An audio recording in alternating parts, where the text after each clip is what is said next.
Hi, this is Unit 6.2, which is protein synthesis, um, also known as the central dogma.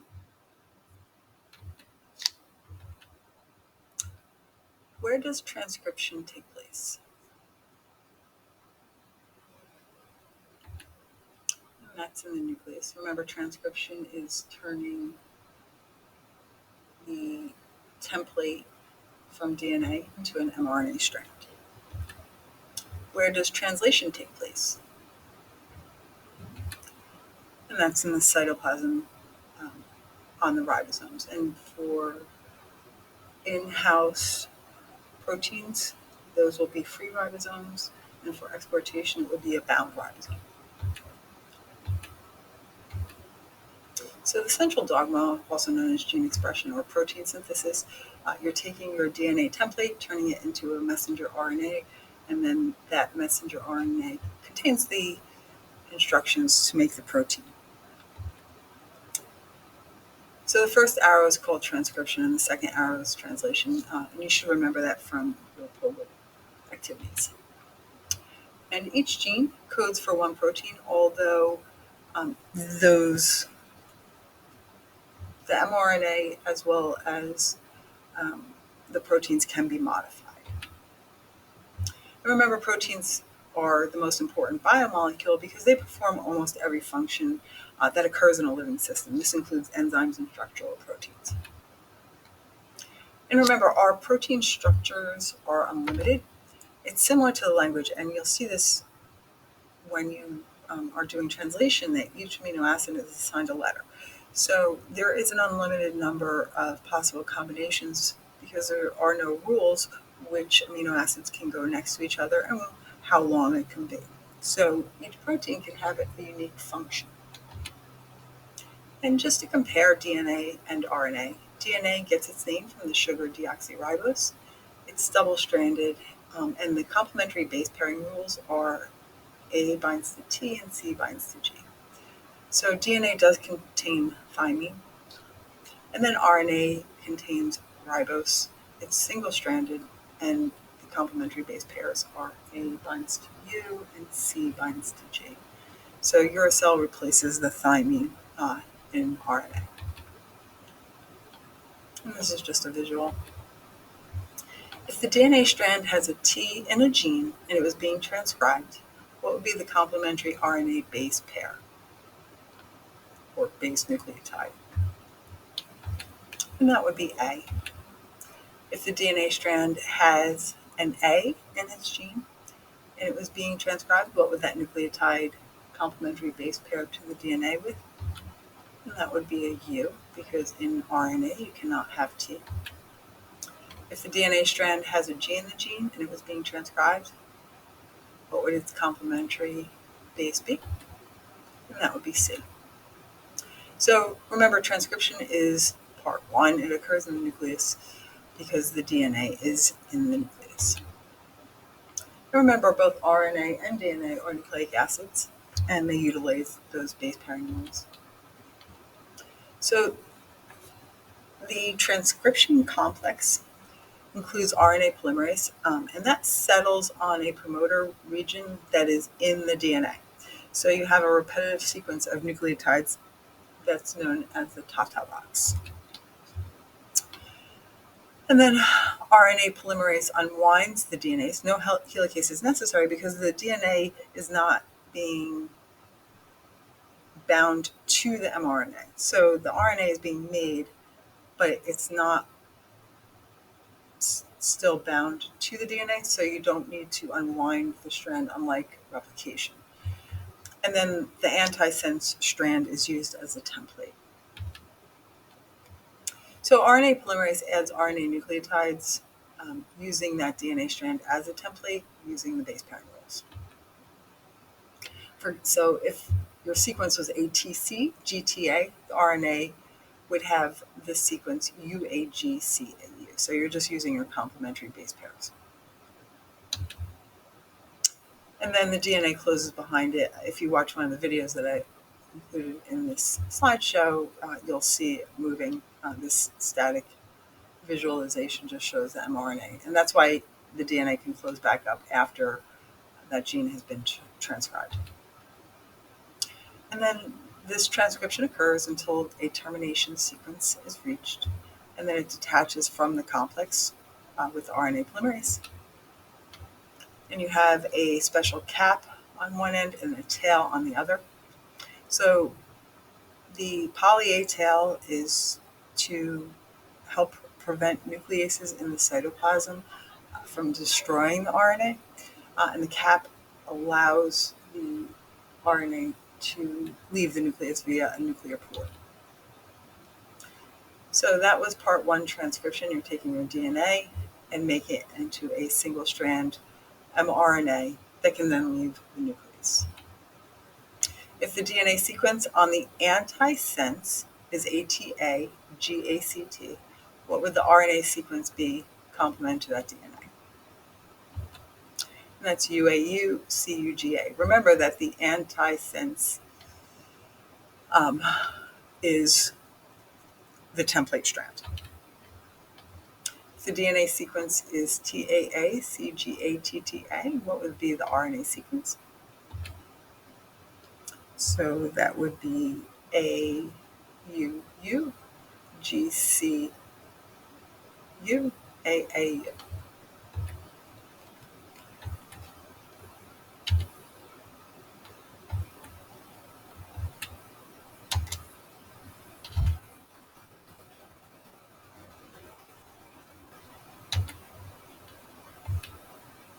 What enzyme unzips the DNA for transcription? And that's RNA polymerase. And now we're on to part two, which is translation. So translation is going from one type of biomolecule to another.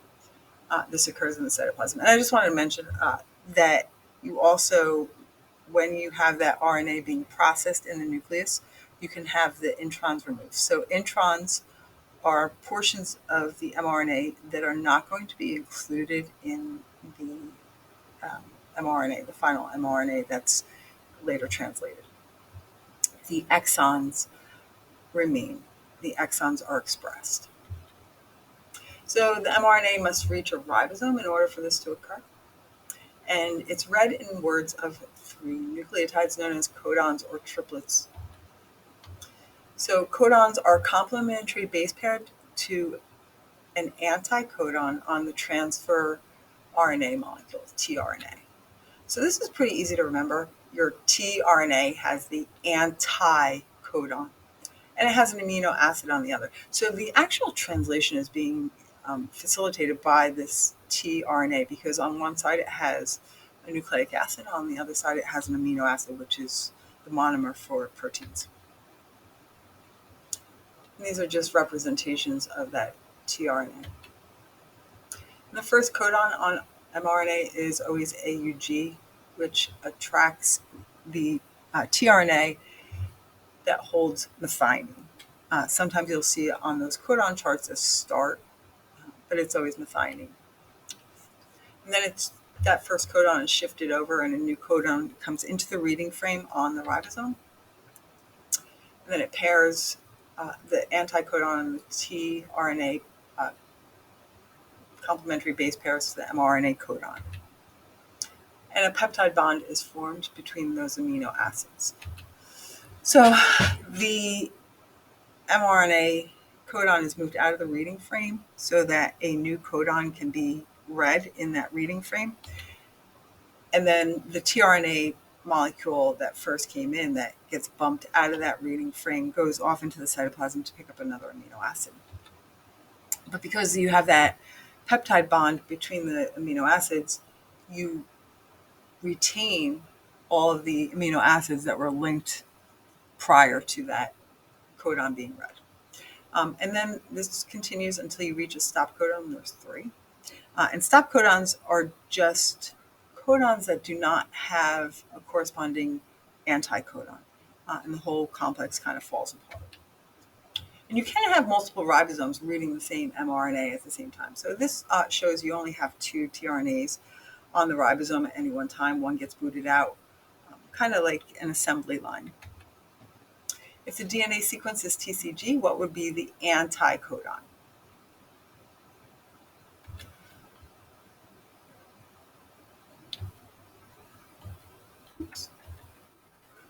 So that would be UCG. And why is that? So if you have your DNA, you have to turn it into mRNA and then complementary base pair it to the anticodon. So the mRNA would be AGC, and then what would complementary base pair to that codon would be UCG. All right, so these ribosomes where this is occurring are small organelles without a membrane. So that means prokaryotes have them. And they're made up of proteins and ribosomal RNA, abbreviated rRNA. And they provide that reading frame so that you can have the translator of this phenomenon, which is tRNA, and allow it to pair to the anticodon in a reading frame. So it doesn't just randomly find 3 nucleotides to bind to. So each codon complementary base pairs with a particular tRNA molecule, and it's very specific.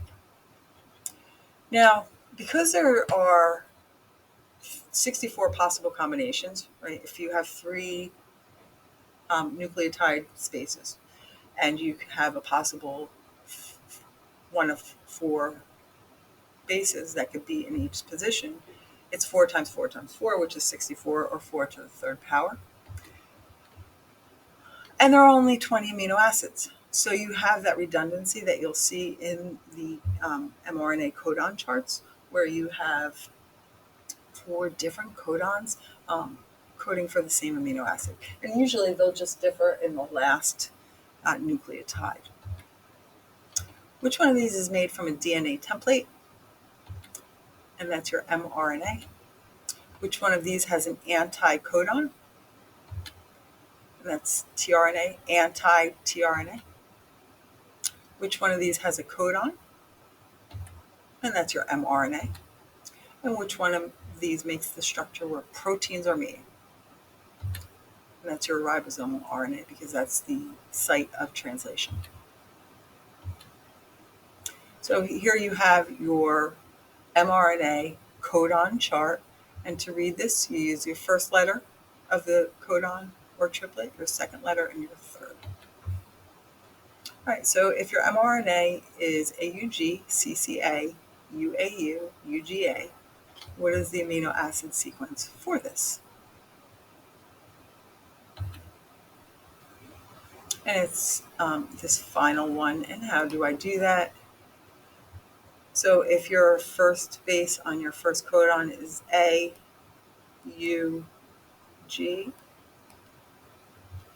and then your second codon is CCA, so your first base is C, your second base is C, and then your third base is A, so it's proline.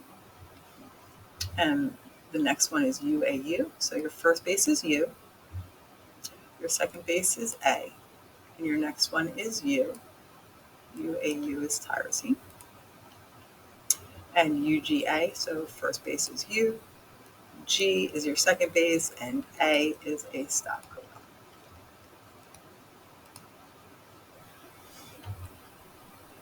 All right, so what's the protein for DNA? That's the key thing.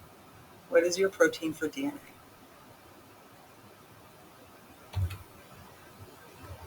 So one thing that you have to remember, that if this is DNA, this is an mRNA codon chart, so I have to use my complementary base pairing rules to find my mRNA codons. So T binds to A binds to U, C binds to G, C binds to G, C, G. And then I just plug this into my chart. So A, U, G is methionine. G, C, G. G is your first, C is your second. So where do they, it's going to be in that box. And your last one is G. So it's alanine.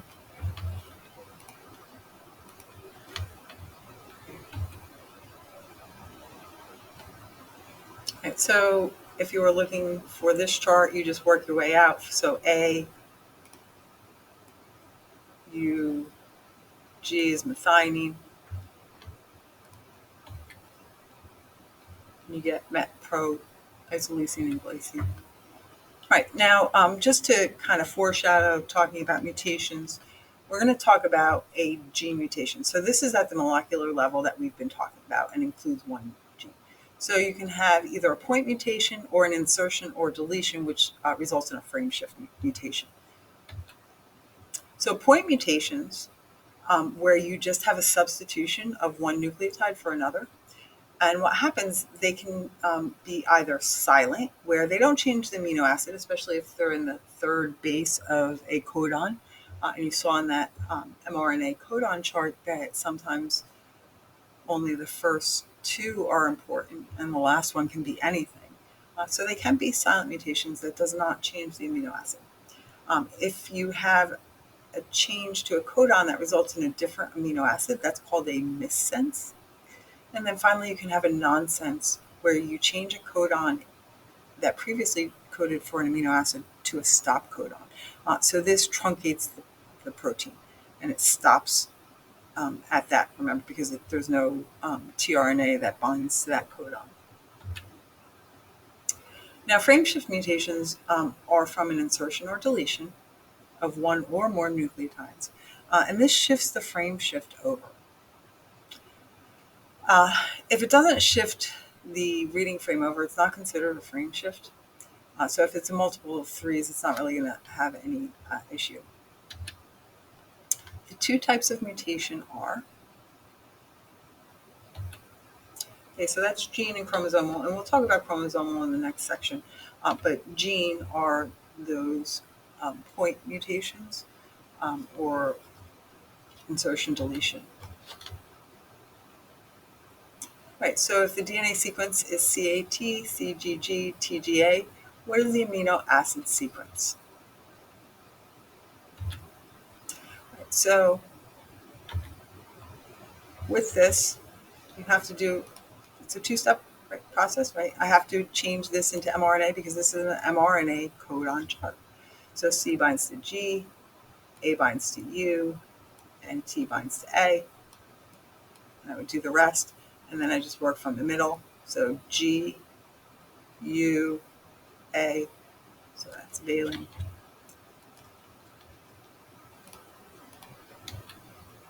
Right, what could a possible DNA sequence be for the protein ALA, ARG, cysteine, and aspartic acid?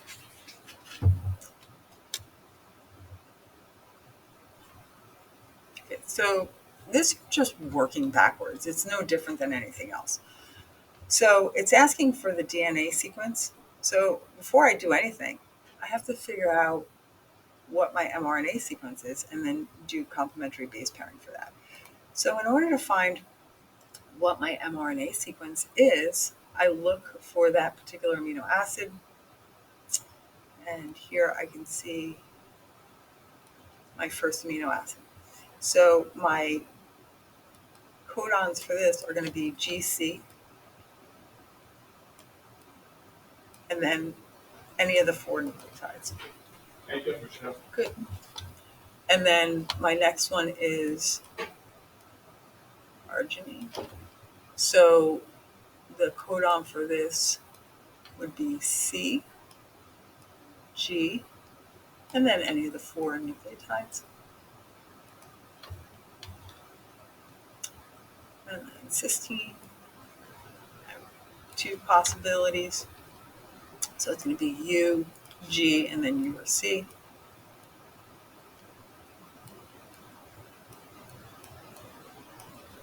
Okay. Now remember, this is mRNA. So what do I have to do? I have to change it to DNA. What binds to G, C. What binds to C, G.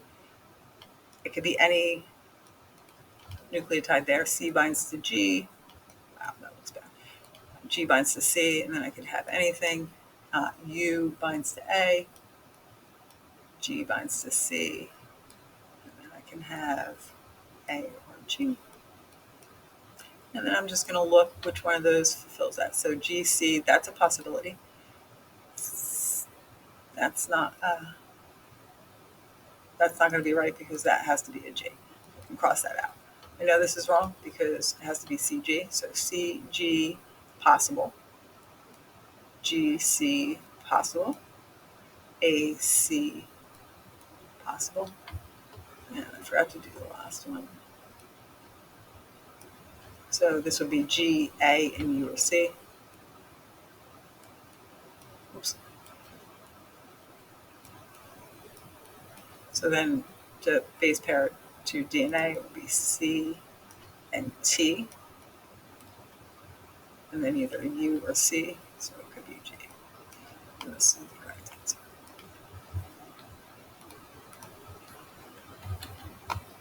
Right, and then what is the possible DNA sequence from this protein? Same thing.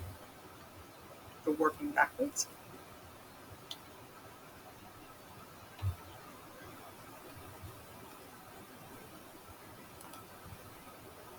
Right, so again, you're going to find your amino acids, and it's going to result in your mRNA.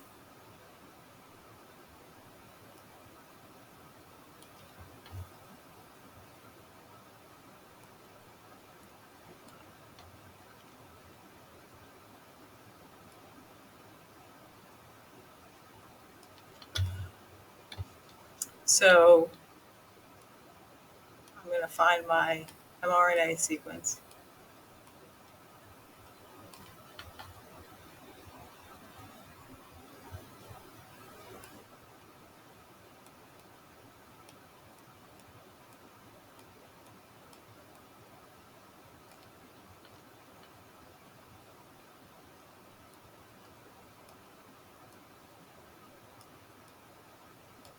But that's not what the question is asking. So I need to complementary base pair that to DNA. So A binds to T, U binds to A, G binds to C, G binds to C, A binds to T, and then it could be either A, or I can even read my own handwriting, G, then A, G. So then I look TAC, CT. I know that's not right because that's not DNA. So there we go.